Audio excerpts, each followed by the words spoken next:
Euzu billahi mineşşeytanirracim. Bismillahirrahmanirrahim. Elhamdülillah ve salatu ve selamu ala Resulillah.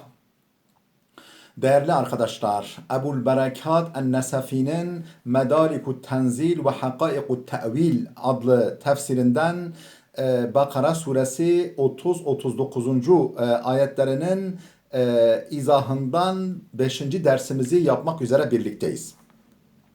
Geçen dersimizde 36. ayetin ortalarında kalmıştık. Nedir o? وَقُلْ نَهْبِطُوا بَعْضُكُمْ لِبَعْضٍ عَدُوٌ. Efendim yani şeytan onlara vesvese verdi diyordu ayetin baş tarafında. Ayaklarını o içinde bulundukları durumdan kaydırdı ve o ağacı, yasak ağacı vesile yapıp kullanıp onları cennetten uzaklaştırdı buyruluyordu. Buyuruyor ki işte Adem o ağaçtan yiyince وَقُلْ نَهْبِطُوا بَعْضُكُمْ لِبَعْضٍ عَدُوٌ. Dedi ki oradan inin bakalım. Allah buyuruyor وَقُلْ نَهْبِطُوا بَعْضُكُمْ لِبَعْضٍ عَدُوٌ. Birbirinize düşman olarak oradan inin dedik. وَلَكُمْ فِي الْأَرْضِ مُسْتَقَرٌ. Sizin için yeryüzünde bir karar dönemi var.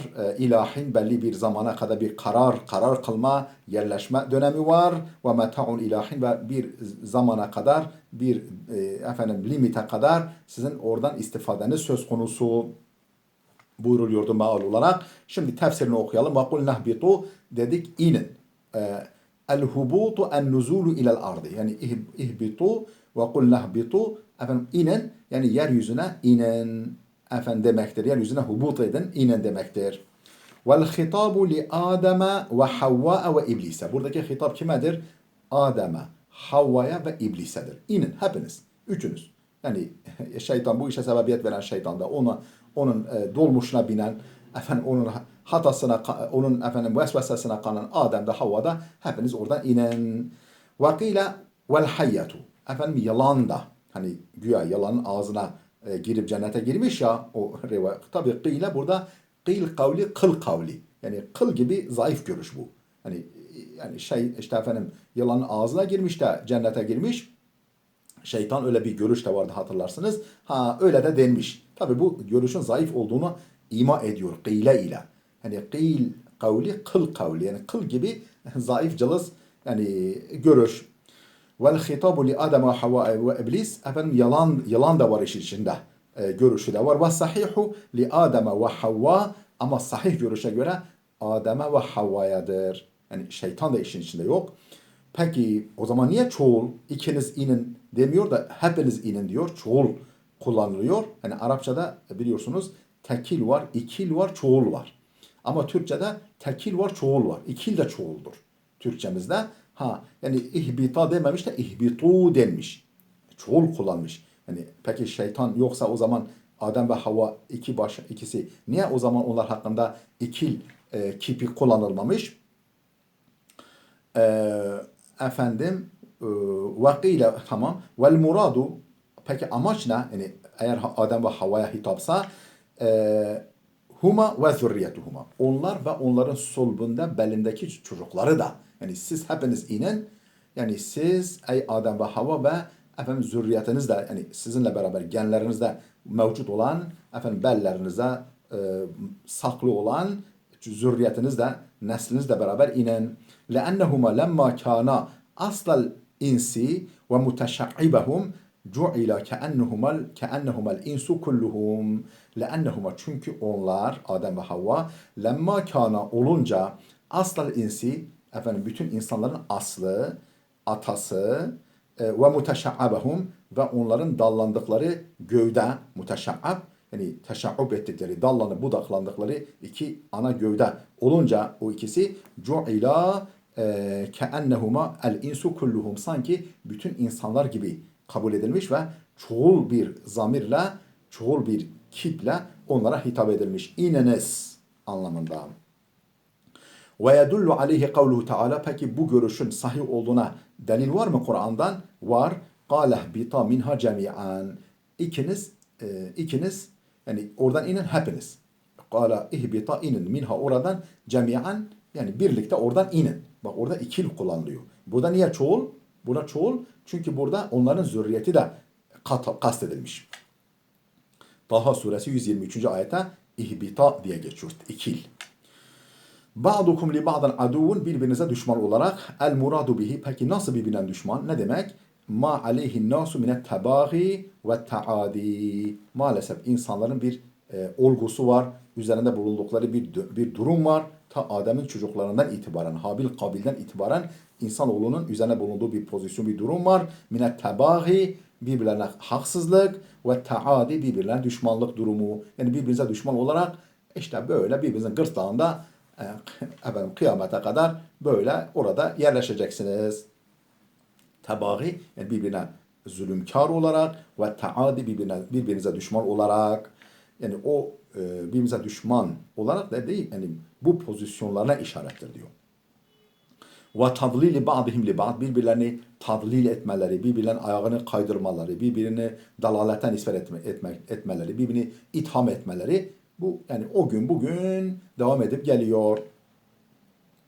Vel cümletu fi mevdi'il hali minel vavi fi ihbitu.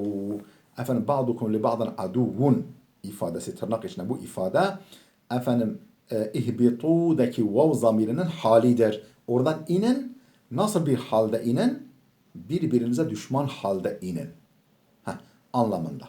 Yani zürriyetiniz birbirine düşmanlık edecek, efendim haksızlık edecek, efendim birbirine dalalete nispet edecek, birbirine ayağını kaydıracak, böyle devam edip gidecek. Hal cümlesi yani efendim zarf tümleci gibi oluyor. Yani zarf tümleci. Lakum ba'dukum li ba'dan adu. Neyin zarf tümleci? İhbitu'daki vav'ın hali. Yani ey ihbitu mutaadine. Yani birbirinize düşman halde inin demektir. İlahin ila yevmil kıyame. Belli bir ana kadar yani kıyamete kadar. Ev ilel mevt yahut da ölüme kadar. Ölünceye kadar. Yani o hinden maksat ya kıyamettir ya ölümdür.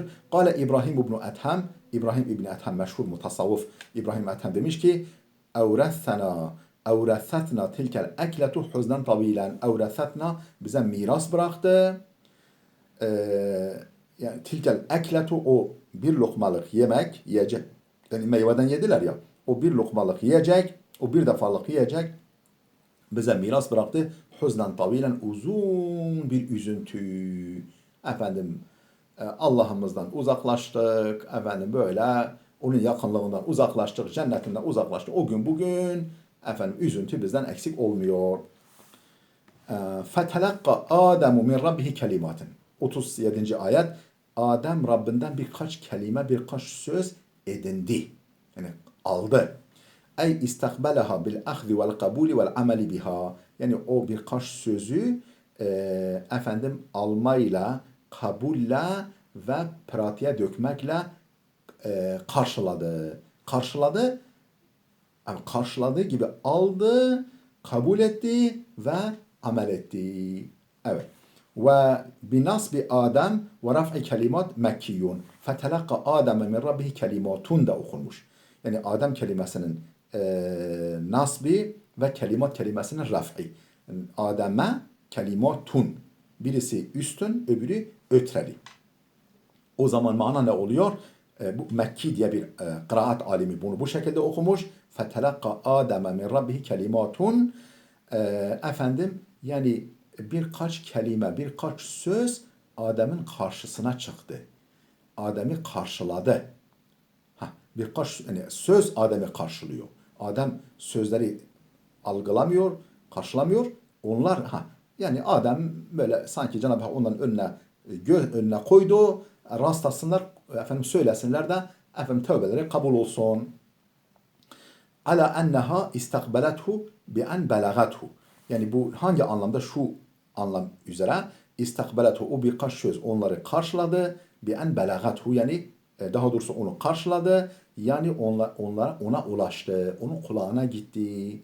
Onun dikkatini çekti o birkaç söz ve tasalat bihi onunla efendim irtibata geçti. O birkaç söz onunla temasa geçti sanki. Ve hunne peki o sözler nedir? O birkaç söz, kelimat. Ve hunne kavluhu Teala. Cenab-ı Hakk'ın şu sözüydü, ayet-i kerimesidir. Rabbena zalamna enfusena ve in lem tağfir lana ve terhamna lenekunenne minel khasirin. Biz de bütün yüreğimizle bu duayı yaparız. Gerçekten çok çok böyle yani insanın iflasını ilan ettiği, hiçliğini ilan ettiği, sermayesinin günah, sermayesinin iflas, sermayesinin mahrumiyet olduğunu ilan edip Allah'tan bağışlama dilediği ifadelerdir bunlar. Gerçekten çok severim bunu kullanmayı. İnşallah bütün yüreğimizle biz de buna amin diyoruz. Diyoruz ki Rabbena zalamna enfusena, Rabbimiz biz kendimize zulmettik. Ve in lem tağfir lena, sen şayet bizi bağışlamazsan ve terhamna, bize merhamet etmezsen, lenekunenne minel hasirin, biz kesinlikle hüsrana uğrayanlardan oluruz. Bu birkaç söz Adem'i karşıladı ve Adem bunu telakki bil kabul eyledi. Kabulle karşıladı. Benimsedi. Söyledi. Pratiğe döktü ve kurtuldu. Araf suresi 23. ayet bu. Ve fihi mev'izatun lizzurriyetihima haythu arafu keyfiyete sebil ile tenassuli minezzunub. Ve fihi mev'izatun. Burada bir öğüt var. Bir kopya verme var. Yani anneniz, nineniz Havva, babanız Adem bu sözleri söyleyip kurtulduklarına göre, günahlardan sıyrıldıklarına göre, tevbeleri kabul olduğuna göre siz de söyleyin, tevbeniz kabul olsun. Allah dilimizden düşürtmesin bu duayı. Dilimizden düşürtmesin değerli dostlar. Ve fihi mev'izatun, bu şeyde bir nasihat var. Li zürriyetihime, Adem ve Havva'nın zürriyeti için bir nasihat var. Haythu arafu keyfiyete sebili, çünkü ile tenassuli minezzunub, günahlardan nasıl el çekeceklerinin, günahlardan nasıl tövbe edeceklerinin yolunun keyfiyeti, yolunun biçimini öğrenmiş oluyorlar böylece. Ve an İbn Mes'ud, İbn Mes'ud'dan şöyle nakledilmiş radıyallahu anhu, enne ahabbel kelami ilallahi teala, Allah'ın en çok sevdiği kelam, Allah'ın en çok sevdiği sözler, ma kâlehu ebuna Adem, babamız Adem'in söylediğidir. Hine iktarafel hatiyete, günahı irtikap ettiği zaman, günahı iktiraf yani irtikap ettiği zaman, işlediği zaman söylediği şu sözdür. Subhaneke Allahümme ve bihamdik ve tebarek esmuk ve teala cedduk ve la ilahe illa ent zalamtu nefsi fağfirli innehu la yagfiru zunube illa ent. Yani bu da o zaman farklı bir söz. Yani yukarıdaki ayetten farklı bir görüş. Ne diyor Adem babamız? Demek ki bunu da söylemek lazım fırsat buldukça. Subhaneke Allahümme ve bihamdik.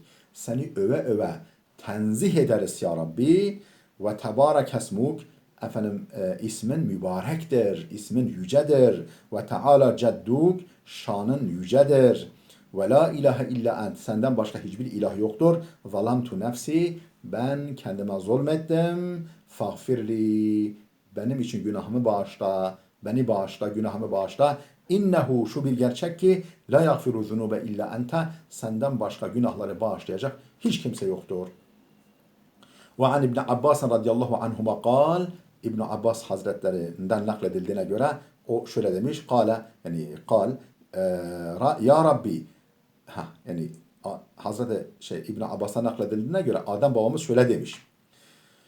Ya Rabbi, elem tahlukni biyedike, ya Rabbi sen beni elinle yaratmadın mı? Yani bizzat özene bezene, yani kudretinle yaratmadın mı? Kale bela, Allah buyurdu ki evet seni yarattım. Kale ya Rabbi, elem tenfuh fiyye ruhi, fi ruhi min ruhike. Sen kendinden bir ruh bana üflemedin mi? Yani böyle yine özel bir ruhla beni ruhlandırmadın mı? Kale bela. Evet ya Rabbi, evet kulum dedi Adem'e. Kale felime ahraçteni minel cenneti. O zaman beni niye cennetten çıkardın? Kale bi şu'mi ma'siyetike. Günahının uğursuzluğundan, günahının kötü etkisinden dolayı, günahının kötü sonucu olarak seni çıkardım. Kale felev tubtu araciye ente ileyha. Dedi ki Adem, felev tubtu, tevbe etsem, araciye ente ileyha, beni bir daha oraya döndürür müsün? Ya Rabbi, kale naam. Allah dedi ki evet. Yani sonunda seni oraya döndürürüm. Fetabe aleyhi. Adem bu kelimeleri söyledi. Bu ve benzer kelimeler söyledi. Allah da tövbesini kabul etti. Feraca'a aleyhi bir rahmeti vel kabul. onu yeniden rahmetine ve kabulüne aldı. Yani rahmetine ve kabulüne onu döndürdü. Ona ulaştırdı. Ve iktefa bi zikri tevbeti Adem. Allah Adem'in tevbesiyle yetindi. Yani Havva'nın da tövbesini kabul etti demedi. Yani sadece Adem'in tövbesini kabul ettiğini söylediğin için لأن Havva كانت تبعا له. Çünkü Havva ona tabi zaten. Değil mi? Havva onun tövbesini kabul etti. Havva'nınkini de kabul etti. Çünkü suçu işleyen Adem. Hani Hristiyanlıkta, işte Yahudilikte, işte Adem onu Havva kandırdı onu. Dolayısıyla kadın suçlu, haşa. Yok. İkisine şeytan kandırdı. Değil mi? İkisini de. Hatta belki Adem önce. Çünkü Havva ona tabiydi. Efendim yani mübarek ninemiz ne yapsın? Vakat tuviya zikrun nisa'i fe ekserel Kur'an. Kur'an'ın çoğunda kadın adı böyle es geçiliyor. Kadın adı es geçiliyor. Ve sünneti lizalike. Ve sünneti lizalike. Yani fil Kur'an ve sünneti lizalike. Bundan dolayı hep yani kadın adı yani erkek tabi olarak zikrediliyor. Eğer hani bazen de tabi açıkça efendim el mu'mina vel mu'minun vel mu'minat vel muslimin vel muslimat vel abidine vel abidat vel taibine vel taibat diye yani erkek kadın ayrıca kadın bir daha ekstra vurgulanabiliyor ama genelde yani erkek söylenip kadın da ona tabi olarak kastediliyor. Kur'an'ın ekserinde ve sünnette de böyledir. İnnehu huve tevvabu, hiç kuşkusuz tevvab yani tevbeleri çok kabul eden odur, Allah'tır. Tevvab ne demek? El kesirul kabuli li tevbeti. Tevbeyi çokça kabul eden demektir. Er-Rahimu ala ibadihi, kullarına karşı merhametli olandır Allah. فَلَمَّا اُهْبِطُوا مِنْهَا قُلْنَا اِهْبِطُوا مِنْهَا جَمِيعًا. Biz bir daha tekrar ediyor. Biz dedik oradan hepiniz inin. Burada cemi'an kelimesi halun, cemi'an hepiniz inin. Bu haldir ey mujtemi'ine, toplu halde oradan inin. Ve kerrerel emra bil hubuti litta'kid. Halbuki daha önce geçmişti. Ve kulna ihbitu ba'dukum li ba'din adu. Orada geçmişti. Burada kulna ihbitu minha cemi'an. Hepiniz oradan inin. Bir daha emir tekrar ediliyor. Emir tekrarı var. Tekit için, pekiştirmek için. Ya pekiştirmek için yahut da li'ennel hubutal evvele minel cenneti ile sema. Ya yani ikinci bir yorum. Birinci inin oradan dünya semaya yani semaya inin. Cennetten semaya. Ve thani ikincisi mines sema ile ard. Semadan da arza inen. İki aşama yani. Bir istasyona inin. O istasyondan yani bir daha yeryüzüne inin demektir. Öyle bir görüş de var. Yahut da başka bir görüş. Lemma nita bihi min ziyarete kavlihi. Daha doğrusu lima nita bihi min ziyarete kavlihi. Yani o uzakta kaldı. Yani ifade bakımından çok geride kaldı. Şu ifade bağlanacağı için bir daha tekrar edilme ihtiyacı hissedildi. Fe imma ya'ti. Oradan inin. Fe imma ya'tiyennekum minni huden. Şayet yeryüzünde benden bir hidayet size gelirse, benden bir mesaj, bir yol gösterici mesaj size gelirse ifadesi bağlanacağı için bir daha bu tekrar edildi. Yani ey Rasul, ne demek benden bir hidayet? Ey Rasulun eb'athuhu ileykum. Yani size göndereceğim bir peygamber gelince ev kitabun enzeluhu aleykum. Bir dakika özür dilerim. Ey Rasulun ub'ithuhu ileykum. Yani size bahsedeceğim eb'athuhu ileykum ev kitabun unziluhu aleykum yahut da size indireceğim bir kitap gelirse size. Peki nereden biliyoruz bu böyle? Bir delile kavlihi Teala, şu ayet-i kerimenin deliliyle وَالَّذ۪ينَ كَفَرُوا وَكَذَّبُوا بِآيَاتِنَا. Yani bizim ayetlerimizi kim inkar ederse, yalan sayarsa, yani sizin zürriyetinizden kim bunu yaparsa, fi mukabelete kavlihi femen tabi'a hudaya. Femen tabi'a hudaya. Yani kim benim hidayetime tabi olursa, وَالَّذِينَ كَفَرُوا وَكَذَّبُوا. Yani kim benim hidayetime uyarsa فَلَا خَوْفٌ عَلَيْهِمْ وَلَهُمْ يَحْزَنُونَ. Onlar için ne bir korku vardır, onlar üzülmeyeceklerdir de. Peki benim ayetlerimi inkar eden ve yalan sayanlara gelince ulaike ashabun nari. Onlar cehennemin yaranlarıdır. Onlar cehennemden ayrılmayacak kimselerdir. Hum fiha halidun. Onlar orada ebedidirler. Yani 39. ayet. Yani kim benim hidayetime uyarsa Onun için korku yoktur. Onlar üzülmeyeceklerdir de. Peki bunun alternatifi ne? Bunun zıddı ne? وَالَّذ۪ينَ كَفَرُوا وَكَذَّبُوا آيَاتِنَا Bizim ayetlerimizi inkar eden ve yalan sayanlara gelince ulaike ashabun nari onlar cehennemin yaranlarıdırlar, arkadaşlarıdırlar. Hum fiha halidun onlar orada ebedidirler. İfadesinin delaletiyle burada yani benden bir hidayet kime gelirse yani herhangi bir hidayet gelirse'den maksat hidayetten murat nedir? Efendim peygamberdir efendim ve kitaptır. Ey bil kabuli vel imani bihi. Yani benim göndereceğim peygamberlere iman ederse, kitaba iman ederse kabul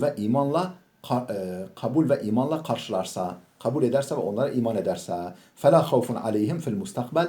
Efendim artık onlar için gelecekte korku yoktur. Ve lehum yahzanun ala ma hallafu ve lehum yahzanuna ala ma hallafu. Efendim geride bıraktıkları konusunda da onlar üzülmeyeceklerdir. Yani geçmişe yönelik üzülmeyecekler, geleceğe yönelik de bir korkuları olmaz. Ve şartu thani yani bakınız femen tabi'a hudaya fe imma yati yani benden size bir hidayet gelirse ve men tabi'a hudaya bu da ikinci bir şart cümlesi ve şartu thani ikinci şart ma'a cevabihi cevabıyla beraber yani femen tabi'a hudaya fela havfun aleyhim ve lehum yahzanun ifadesi toptan cevabu şartıl evvel birinci şartın cevabıdır. Yani bir hidayet gelirse yani benden size bir hidayet gelirse sessa olunca şart oluyor. Efendim o birinci şart oluyor. Cevabı nedir?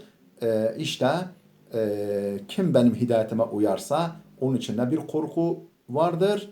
Yani geleceğe yönelik ve lehum yahzanun ne de geçmişe yönelik hüzün de çekerler. Yani bu femen tabi'a hudaya fela havfun aleyhim ve lehum yahzanun ifadesi fe imma ya'tiyennekumun şartının cevabıdır. Ke kavlike. Şuna benzer. İnci iteni eğer bana gelirsen fe in kadartu ahsentu ileyye. Bana gelirsen gücüm yeterse sana iyilik yapacağım. Bana gelirsen gücüm yeterse sana iyilik edeceğim. Gücüm yeterse sana iyilik edeceğim. Bu kendi içinde şart ve cevap. Şart ve ceza cevap. Efendim o şart ve cevap inin cevabı oluyor. Fe in kadartu ahsentu ileyye. İnci itaninin cevabı oluyor. Fe in kadartu ahsentu ileyye ifadesi ahsentu bak inci itani fe in kadartu ahsentu ileyke ileyke gibi gelmiş ileyke olacak. Yani böyle şart içinde şart. Fela havfe bil fethi. Fela havfun değil de fela havfe de okunmuş bil fethi fethayla fi kullil Kur'an Yakub. Bütün Kur'an'da Yakub isimli kıraat alimi fela havfun değil de fela havfe diye okumuş. Bütün Kur'an'da.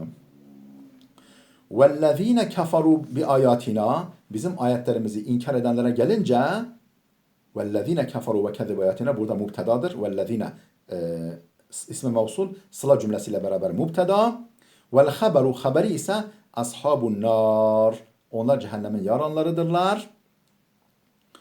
Ey ehluha ve mustahikkuha.